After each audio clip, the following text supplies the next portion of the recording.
Well, new this morning, President Trump is accusing former FBI Director James Comey, who he had fired in his first administration, of threatening him. Comey posted a photo of seashells spelling out the numbers 8647, prompting swift backlash. Alabama GOP Senator Tommy Tuberville, for example, called the post beyond despicable and said James Comey must face consequences. Comey has since deleted the photo and posted a statement, quote, I posted earlier a picture of some shells I saw today on a beach walk, which I assumed were a political message. I didn't realize some folks associate those numbers with violence. It never occurred to me, but I oppose violence of any kind, so I took the post down. President Trump says this about Comey's explanation. Listen to this. Exactly what that meant. A child knows what that meant. If you're the FBI director and you don't know what that meant assassination. And it says it loud and clear. Now, he wasn't very competent, but he was competent enough to know what that meant. And he did it for a reason, and he was hit so hard. Because people like me, and they like what's happening with our country. Our country's become respected again, and all this. And he's calling for the assassination of the president. Obviously, he apologized and said he did. Well, he apologized because he was hit. Look, he's a very bad. What do you want to see happen? What do you want to see happen? I don't want to take a position on it because that's going to be up to Pam and all of the great people. But I will say this: I think it's a terrible thing. The U.S. Homeland Security Secretary Kristi Noem says her department and the U.S. Secret Service are investigating an alleged threat made against Trump by Comey. All right, let's bring in who we just saw there, John Miller, a chief CNN law enforcement analyst. You were also, John, the Deputy Commissioner of Intelligence and Counterterrorism for the NYPD. So is this a case you would have investigated, John? You know, this is the kind of case that might have come in. We had a threat management unit that was very busy dealing with threats in New York City. And we could take those cases either to state prosecutors or federal prosecutors. But the bar is very high for what is a threat versus what is a statement versus what is a message. And when you look at this as, you know, the 8647, is that a threat? 86 comes from the land of bartenders when they said you can't drink here anymore because you're a bad customer, where it turned into killing. That may be some social media phenomenon, but it doesn't fit the legal standard of a threat that we would have taken on or that a federal prosecutor would have accepted. John, given your law enforcement and intelligence experience, and it's very in-depth, what is the law regarding what constitutes a threat versus a political statement? All right, so you would approach this from the federal statute because they've referred it to the Attorney General, the Secret Service, the FBI, the federal statute about making a threat against a government official through interstate commerce, meaning that they use the internet and social media. Then the bar is set at, is the threat a serious threat? Is it a credible threat? Did the person making the threat mean it and have the capability to carry it out? Is it the kind of threat that struck fear into the heart of the person being threatened?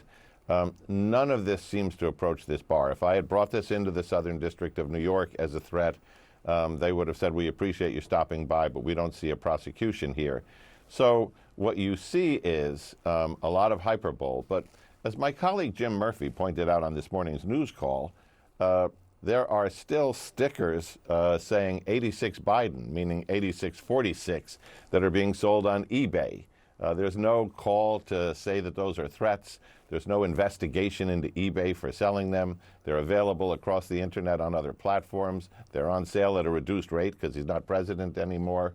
None of the distributors are being investigated. So the question here is how much of this is government weaponization theater versus a real legal problem? And just to follow up with that, whether or not he should have posted that is a different story. In terms of the legal aspect of this, the fact that he deleted it and then said, look, I didn't realize that meant violence. I don't condone violence. So as a result, I took this down. How would that typically factor in an investigation? That's a great question, because when these cases rolled into us, either my people or the FBI and detectives from the Joint Terrorist Task Force would go out and do the interview. This is how you close out the case. What did you mean when you said it? Did you mean it when you said it? Typically, we had people who would threaten to kill politicians, and they would say, I was drunk, I was online, I don't know why I did it, I certainly have no intention of doing it, and the case would die right there. All right, John Miller, thank you so much. A remarkable accusation from President Trump. He says former FBI Director James Comey insinuated a threat against him in a social media post that has since been deleted. Homeland Security Secretary Kristi Noem is also weighing in, saying Comey now faces federal investigations. Joining us now is Evan Perez, CNN senior justice correspondent. All right, tell us more about this post. How is Comey responding? Well, what's going on here, Evan? What's going on is right. I mean, look, this is we put up the post from Jim Comey. He says he was walking along a beach and he saw shells that were arranged like this, 86, 47. Now, 86 to 47 refers to, presumably, he says, it's a political message about President Trump, who's the 47th president of the United States, and 86, colloquially, could be used to be a term that says remove or get rid of. Now, people on the right, the president's supporters, have taken this to mean that this was a threat, a direct threat to the President of the United States, an assassination threat. Obviously, the President has had 2 assassination threats, so people take these types of things very seriously. Kristi Noem says that it's now under investigation. You see other people, including Tommy Tuberville, saying this is a very serious matter. It's not clear that that this is what really this is, right?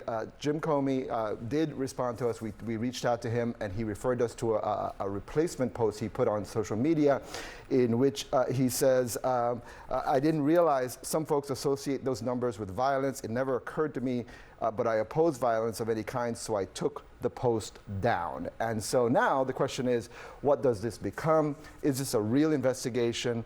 Clearly, he's saying that there was no threat, so that usually is the end of the story, but we don't live in those times right now. We don't, and I mean, just think about the history between James Comey and Donald Trump, correct, right? I mean, James Comey investigated him, Donald Trump fired him. Correct. I'm just curious, though, you know, and I know he referred you to the post, but he said he assumed it was a political message. Yeah, he did assume it was a political message. And look, I mean, just down the street at Union Station, there are people who have signs that say, remove the President of the United States. So does 86 refer to removal in which way? I mean, you know, that's the question. And I guess, again, if you're going to try to be a prosecutor to bring a case against Jim Comey for this, it's not clear you're going to go very far. Yeah, exactly. All right, Evan Perez, thank you so much.